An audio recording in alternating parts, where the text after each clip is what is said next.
Who's your emergency contact? Who should we notify in the case of death? Welcome to the USP. I've left it smooth now, and I'm sitting in Oklahoma waiting for my destination. I'm designated to go to USP Florence. But before I continue on with this series, somebody had commented yesterday about, how did I feel when I had one of my good friends sitting on the stand testifying against me, sending me to prison. I commented that I didn't really want to relive those emotions because it's heartbreaking. You know a guy your whole life, grew up with you. But on my particular case, it went even deeper than that. Because like the story I shared with you yesterday, the first time I ever went to juvie was for an AR-15 machine gun. Never been locked up before, never really got in any trouble. But out of my loyalty and my love for this dude, because he was 18 at the time, the only one that was 18, the rest of us was all 17, 16 years old. They were threatening to take him to jail. And when they were threatening to take him to jail, I confessed it to the AR-15 and ended up getting myself put in the system. And as you know, I've been in the system since. So with this particular dude, when I came out in 98, I was angry. I was frustrated because I felt like the 2.5 years that I did wasn't something that I've earned. I didn't do any, I really felt like I didn't do anything to go to prison. The reason I went to prison is because I refused to cooperate with the feds, or at the time with the state, over on a murder case. So I ended up getting 28 months and having to go to INS and fight the deportation. Just having that fear be put upon you that you might never go home because there's no country that's going to accept you. So you're going to sit in this county jail until Bill Clinton changed the law and then deport your ass. I've never been in Cambodia. I was born in 1977 in a slave camp. Pol Pot had taken over Cambodia in 75. Him and the Khmer Rouge had ruled the country with lack for a better word, with a messed up ideology, Marxism, where he felt that he wanted to erase the history of Cambodia, render the citizen ignorant so that he can implement his own ideology, and that to keep the people so ignorant that they'll never have the intellect to rise up and overthrow him. It didn't work out for him. He was in power for 4 years before the Vietnamese came and overthrew him. But they came and overthrew him because of all the atrocity that was going on in Cambodia. We had 6 million people in Cambodia at the time. And per capita at that time, there was more death per capita than the Holocaust. There were 6 million Cambodians in Cambodia at the time. Pol Pot killed like 2.3 million of them. And most of these people died just because of their appearance. Anybody that looked like they were intelligent, anybody that have any skills, doctors, lawyers, artists, architects, engineers, Pol Pot sought them out and wiped them out. He set our country back like 200 years. So me not knowing anything about Cambodia, because at 2 years old, we flew to Thailand. We ran to Thailand, but the Thai government sent us back because they didn't want the Khmer Rouge chasing us across their border. But on the second attempt, I don't know how long before we made the second attempt, we were accepted and we were put in a refugee camp Then from there, I went to the refugee camp in the Philippines. And then I came to America in '84. So my whole life, I lived as an American. You know, the luxury, the privilege, everything, you know, all the plentiful stuff, the milk and honey, being able to eat what you want, groceries, not having to starve. I'm an American. I live here my whole life, and now I'm being threatened to go back, be deported. So when I finally beat immigration, I know I should have been more gracious and grateful that I didn't get sent back to Cambodia. But when they let me out, I was full of anger and hate.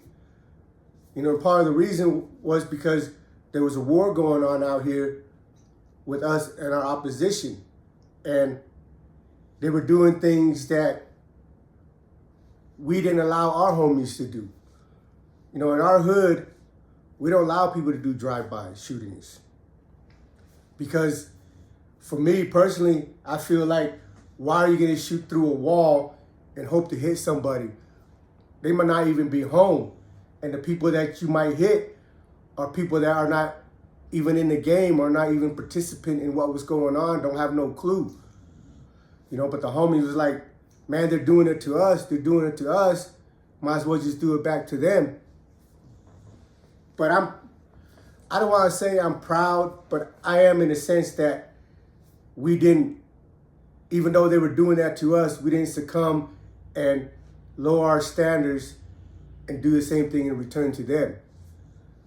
You know, but there was a lot of emotion involved. But for me, you know, the things I told my people was, hey, if you really want to go over there, then go over there, but go into the house. Don't sit outside in a car hoping you hit the right house, hoping one of your strays will ricochet and hit your target. Go hit your target. You know, if you really feel that way, that strongly about things, then that's what you do. So at the time when I came out in '98, I just ran amok. One of my charges was aggravated burglary and 3 counts of attempted murder. They said allegedly someone walked into the house and shot 3 people on the couch. And later on when I got arrested, the people in the house ID'd me in a photo lineup. And also, you know, all these things that we were doing was really, because when I came home, I didn't have no job. I was stuck in that same mindset. I was angry, but I had to make a living. I had to support myself and take care of the things that I need. So I went on a robbery spree. You know, by the time I got arrested, they arrested me for 14 robberies, 12 kidnapping, and 7 attempted murder. But while we were all doing this, I had 2 little homies with me. That was the guy that ended up testifying against me, his little brother. You know, he see us come through with cash in our pocket, see us hanging out or whatever. And he was like, hey man, I want you to help me hit a lick. But you know, one of the rules that I had told my young homies to keep themselves out of trouble was, man, beware of somebody that is caught up on their girl, that's pussy whoop, that just won't go nowhere, do anything without her permission. Don't be doing no licks with that dude, because that dude's gonna use his girls as an excuse to flip on you. I said, beware of somebody that just had a newborn baby. You know, when they get put in that cell, they're gonna start thinking about that infant that they just had in the years that they're gonna be gone from that baby. And that baby might cause them to flip on you. And this dude in particular had both those things. He was caught up on his girl and he just had a newborn baby. I'm not saying that everybody that's pussy whoop or has a child on the way is gonna flip. I'm not saying that at all, because there's plenty of dudes that I've been locked up with that has never even seen their baby born, or left when their baby was 2 and now their kids are in their mid-20s, early 30s. So don't don't say, I'm not saying that those dudes with those things attached to them are going to flip. Because when it comes to motherfuckers turning and cooperating or throwing you under the bus, man, you never know what's going to trigger them. Somebody, it could just be 10 days in jail and they might tell on you. And somebody else might not have a breaking point, where others, if you involve their family, they might decide to flip because they want to protect their family. You know, for me, there's a million and one reasons for these individuals to give themselves an excuse to cooperate. For me, I only have one reason not to, and that's because I really believe in the stuff that I bought myself into. I know what I'm doing. I know myself, if I'm willing to take the risk, the punishment that comes with it. And if I'm not, I'm going to avoid it. But if I am, then we're going to ride, and whatever happens, that's what happens. So this dude, he keep asking me for weeks to help him rob a bank. But I'm like, man, just kick back, homie. If you need some money, I got you. You know, you need some diapers, you need some milk, whatever it is, you need some help with rent, we got you. And we always looked out for him. His little brother would throw him some, I would throw him some. But I knew in my heart's a heart not to really get involved with this dude in this aspect of our lives, just because of the things that he's got going on with his life in the present moment. But I've known him most of his life, and as far as I've known, up to the time he took the stand, he was a G, you know. But he caught me slipping in at a time that I was stagnant, not knowing, you know, not having anything to do. He called me up one morning. I'm at a motel with my girl, you know, early in the morning. He paged me. You know, we're going back to the pager days. He paged me. I call him back. He's like, hey, man, I didn't go to work today. I'm like, and? He's like, come get me. I was like, for what? He said, man, you know what I'm trying to do, man? I was like, man, I'm not trying to fuck with no banks, because the banks come with feds. And I just came out of the feds, and I've heard all these Fed stories about no one ever beats the feds. And when they come, they have unlimited resources. You know, the state might pursue you for however long. If they don't have no evidence to get you, to arrest you, they might move on. But the feds, they don't need any evidence to arrest you. They have what they call a sealed indictment, a grand jury, where you don't even know what's going on, but all they have to do is get one person to say that you were associated with somebody or that you did something, and that's enough to indict you. You know, once they indict you, you're stuck. And they can postpone your case for years. When they arrested me, I was ready to go to trial. The very first day I was ready to go to trial, because I know nobody saw me. I know there's no evidence against me. There's no fingerprints. I'm covered up, masked up, so there's nobody that can ID me. The only person that I know that can convict me is this dude. But at the time, he wasn't turning, he wasn't flipping. So I'm trying to separate my case from him and go to trial with the evidence they got against me. The reason that is because if we all go to trial together, then the evidence they got on him could be used against him. He got arrested that night, and he got arrested with all the bait bills. Bait bills are $20 bills that the bank has recorded the serial number on it. So when you come and rob a bank and they're filling up your bag, they got stacks of state bills, of bait bills that they slip into your bag. So later on, if you get pulled over with some money, you know, especially quantity of money, the police is going to confiscate it and run all the serial numbers. If it all comes back clean, then most times you might be able to file a motion and get the money returned back to you.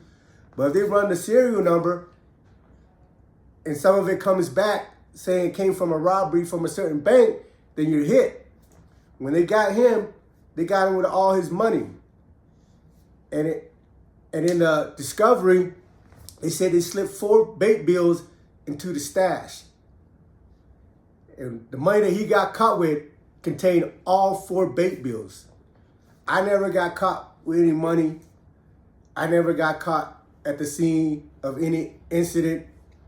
You know, I got picked up on a parole violation because of some other stuff.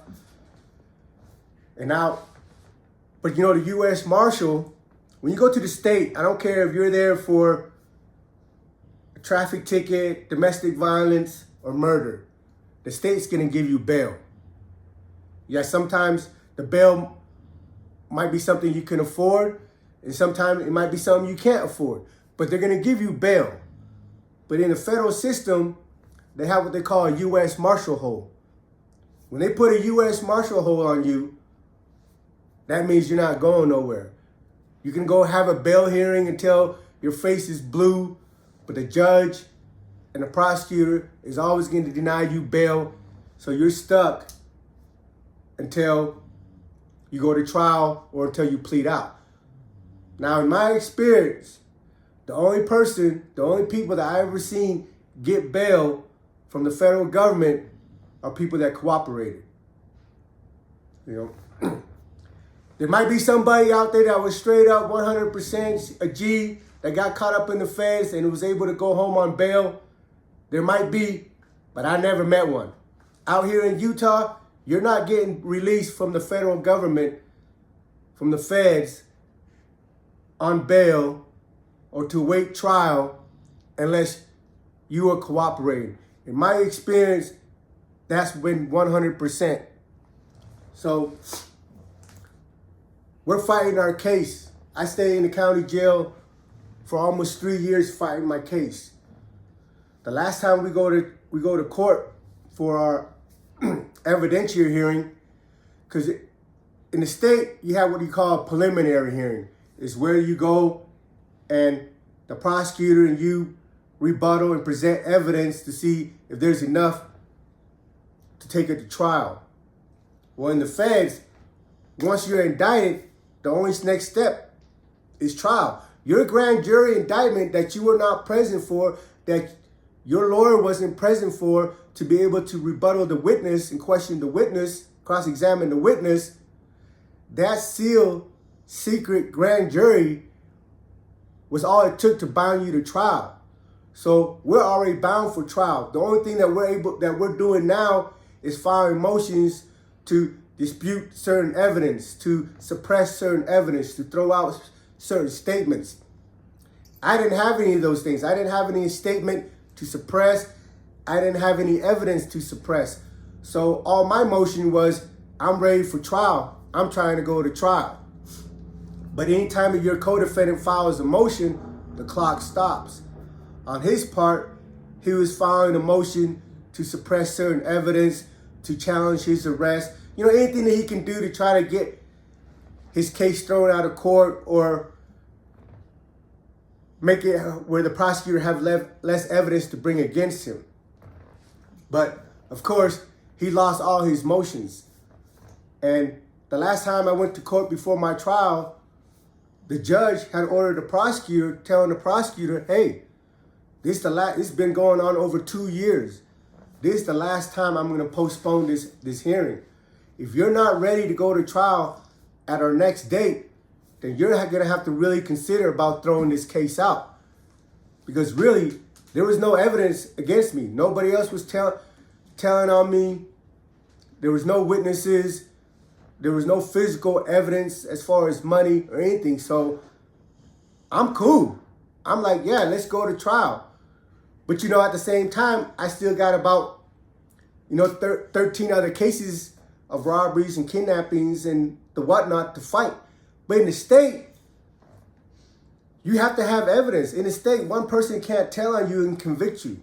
So I was confident because the evidence they got for me in the feds is the same they got against me in the state, which is nothing, absolutely nothing. Somebody running their mouths and got me caught up. So I'm excited to go to trial. But about 2 weeks before my trial date, And I called my lawyer to see if he was ready. You know, and when I called him, he said, hey, I'm glad you called me. Listen, I got some news for you. I said, well, what is it? He said, I already mailed it to you. I'm like, well, just tell me. He goes, well, you should get it today and just read it and call me. You know, and later on that day, I got the legal mail. When I opened up the legal mail, it was dude deciding to cooperate and give up state evidence against me. Now, a couple of days later, his sister, which I've known since they were kids, you know, his mom looked at me as one of her sons. And all his siblings, his brother and sister, looked at me like I was one of their brothers. Because anytime that I was out on the streets, since I've known them, anytime they needed me, I was there. You know, so. But how did it feel opening that letter? My wife asked me how it felt opening that letter. It was disappointing, but really, I was angry at it. I mean, I was mad, but I'm not really sure how to describe the animosity or the anger that I felt. But like I said, a couple of days later, his sister came and visited me, and she brought a letter with her, and she put the letter on the glass for me to read. You know, when I first got his statement that he turned over to the prosecutor, I was disappointed and heartbroken. But when he showed me the letter on the glass, when his sister showed me the letter that he wrote to me on the glass, and I was reading it through the visiting room, through the glass, that pissed me off. Because, you know, my initial thought was, you know, fuck it. Like, we're in the feds. We really can't beat the feds. So, even though I was upset and mad, I didn't reach the level of hate yet. But reading his letter, you know, tipped the scale. His letter, and I'm not reading it for verbatim, just from memory, just to highlight some of the stuff that he said. It was like a 2-page letter back to back. It was a long ass letter. But the gist of it was, he was like, hey, Mesa, please just take the deal that the Fed's offering you. You know, all they want is you. Anybody that testify against you, they're offering people deals. Anybody that decides to testify against you, they're going to let them go. They just want you because they feel that you're out here, you're responsible for all this, and that. And I'm so sorry. I don't want to testify against you, so please just take the deal that the Fed is offering you. And, you know, his whole family are boxers. His dad used to box, taught them all how to box, so they're pretty good with their hands. And at this time, the 2002 Olympics is coming up, and he's been training, and he was pretty good. He has a cousin, Samson Puua, who boxed professional, and a lot of people around him felt like he could really make the Olympics. So in his letter, he was like, hey, I still have a chance to make the Olympics if you just plead guilty. But, you know, when I read that, I'm like, I don't think they let felons try out for the Olympics. You know, like, even though you told on me, or even though you're willing to testify against me, you're still going to have the felony armed bank robbery on your case. I mean, I don't know what the qualifications for the Olympics are, but in my mind, I'm thinking, you know, that boat already sailed, and now you're just being a little bitch because you can't do your time. And this is the first time he ever been locked up. So his guideline, his max would only been 10 years. If he just played out guilty, took the 3-point reduction for accepting responsibility for himself, he would have got a max of 10 years. I would have beat my case. He would have came home. He would still been in good standing with his family and his community and everything. But instead, he decided to be a little bitch and did what he did. you know. But anyway, so we go to trial. Welcome to the USP.